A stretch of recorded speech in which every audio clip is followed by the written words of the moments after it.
It's just a very frustrating card. The 1/3 body is good though. Yeah, it's very good against aggressive decks. Yeah, I don't complain. Like, and that's why I like Augur. Like, if Augur were a 1/2, I would actually consider him just like not really a card, because the fact that he blocks like I don't know, like just be a bad Gatecraper Vine. What? It'd just be like a Gatecraper Vine type card. Well, Gatecraper Vine is a 0. That's the problem with Gatecraper Vine is it doesn't block anything. The only thing that Gatecraper Vine blocks is the strong. It's just a spell that gains life just by blocking. Right, that gets you. The gates are shitty. It just gets you a basic land. Yeah. Because you can't play a turn 2 Gatecraper Vine and then turn 3 play like a tap land. Gate and very imposter my Gatecraper Vine. Yeah, that's lame. But yeah, Augur Bolus is a card that when you start brewing with him, you have to be careful with. But I don't know. Deck's so restricted already. I really like him. He's good. He's just problematic in that way. Yeah. Yep. Because, well, I guess when it comes to the Augur Bolus, when I first started working with him, I thought I was just going to be able to shove him into any Delver-esque deck, you know? Right. And that's definitely not the case. Not at all. So talking about, here's the next slide, talking about what's good in Standard right now, like what we would recommend playing with. And you'll notice also in these slides that we're really not... I'm actually trying intentionally not to talk about the cards like Sphinx's Revelation, Thragtusk, the cards that are just obviously the best cards in the format. You'll see like things like if you look at our top 10, I actually try to exclude those top 10 cards as much as possible. The only one that I bring up the most is Cavernous Souls because I don't think that card's getting as much recognition as it deserves. Yeah. Wouldn't you agree with that? Yeah, I definitely agree. It's just like such a linchpin of the format. Like you said, we're not talking about the true staples like Sphinx's Revelation or Thragtusk. Like, well, Cavernous Souls is like a true staple, but people aren't recognizing the creatures and the utility that it provides. Well, I just feel like everyone looks at a deck list and they look at the cards and say, fuck the mana base. Yeah. Like, I don't understand this. Everyone builds decks backwards. Like, the thing is like, the decks that are good in the format right now you're able to make them because of the mana base, right? Right. So, like, when we started brewing with Return to Ravnica, we weren't looking at the cards that were being spoiled. We were thinking about the color combinations that were out there. What can we realistically cast? Right, like Grixis with Core Red, or, like, which is a problem right there. Grixis, I think one of the reasons that it isn't as good as Band Control, because they're both decent. Band Control is an amazing control deck. Grixis is definitely the, like, sub-tier control deck, right? Right. Grixis has access to Ultimate Price, which I like, and like Olivia Voldaren. Compared to Sphinx's Revelation. The problem is Grixis is playing red, and red is just a shitty color right now. And there's little to no support for it. Even the core color on their dual land or their shock lands is red, Blood Crypt and Seam Vents. Right. So it's just like you're kind of forced to play these sub-tier red cards. I really wish they would start printing red cards that are amazing. Yeah. Wouldn't it be nice? Just give me more blue cards. I know. Please. They're just gonna keep printing awesome blue cards even after they printed something like Cavernous. They're like, all right, we printed Cavernous Souls. It's solved. And Blue's still the best. and Band Control's on top. Too good.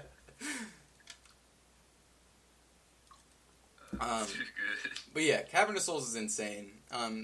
If you're playing a deck right now, I mean, I recommend playing creatures right now, not instants and sorceries, just because there's no reason not to make every spell in your deck uncounterable by adding a land to your deck that helps fix your colors. Right, just punish the people who are playing a lot of counter spells. Right, like, in order to, like, properly build a deck right now, you want to be playing with creatures, and you want to be playing with a high number of Cavernous Souls. Right. If you're not playing creatures, the other two cards that are really... Well, let's talk about counterspells first, actually, because we were talking about how good Thragtusk is in the format. The best answer to Thragtusk is a counterspell. Essentially. Plain and simple. Like, if you just go through every single card in the standard metagame right now, and you pick out the best cards to answer it, you know? Yeah. Like... I mean, the first one you think of is like, well, why don't we just play Thragtusk? And it's like, yeah, that's the obvious answer. But then, like Counterspell, like Dissipating it or Syncopating it is awesome. It exiles it. They can't Angel Serenity it, so the exile is really relevant on the Counterspells right now. Yeah. Like, if the Counterspells were, if all we had access to were Mana Leak and Essence Scatter. I mean, I know Mana Leak is a better counterspell, but it's not really that much better against Thragtusk, because if they can just, like, Angel of Serenity it later... The game's going to go long enough that paying 3 mana is going to be pretty relevant. Right, totally. You need to play Delver for the Mana Leak to be relevant.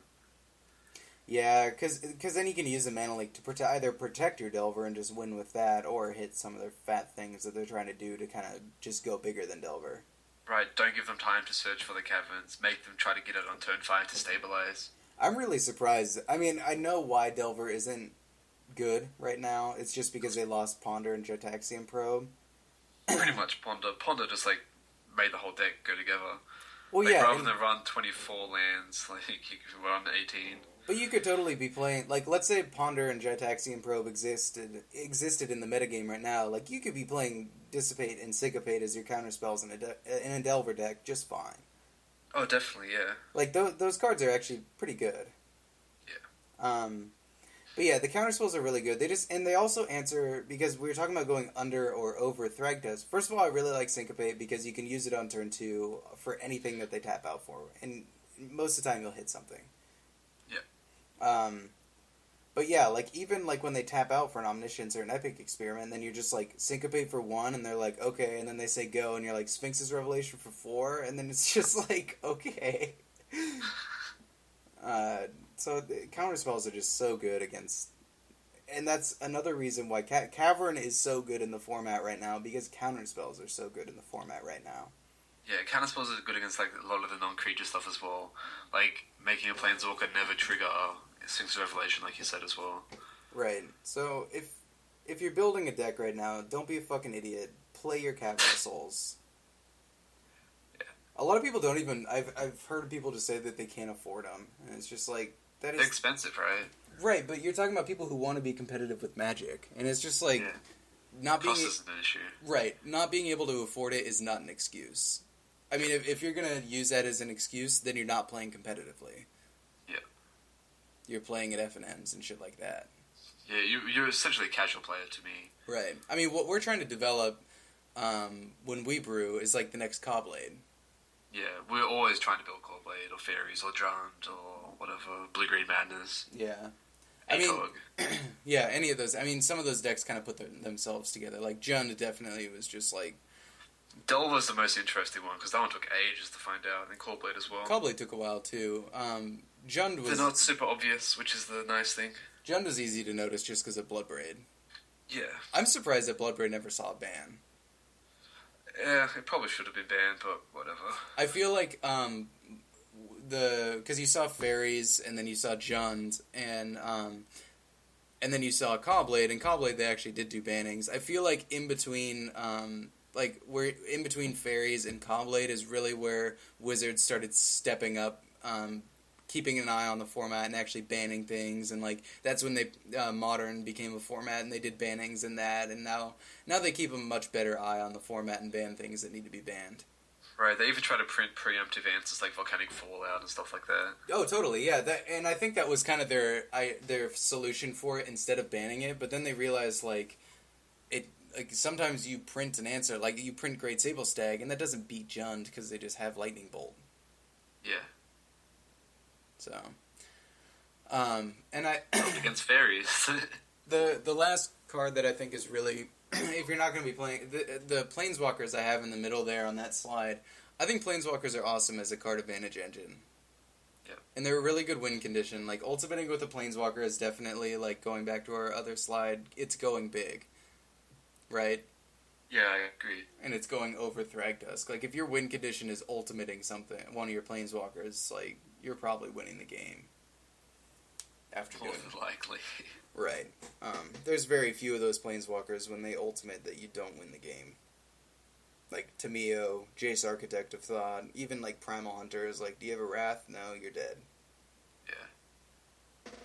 I mean, Garrick's being played in BAM right now anyway, so even if they do have like a Terminus or something, you can still counter it. Yeah.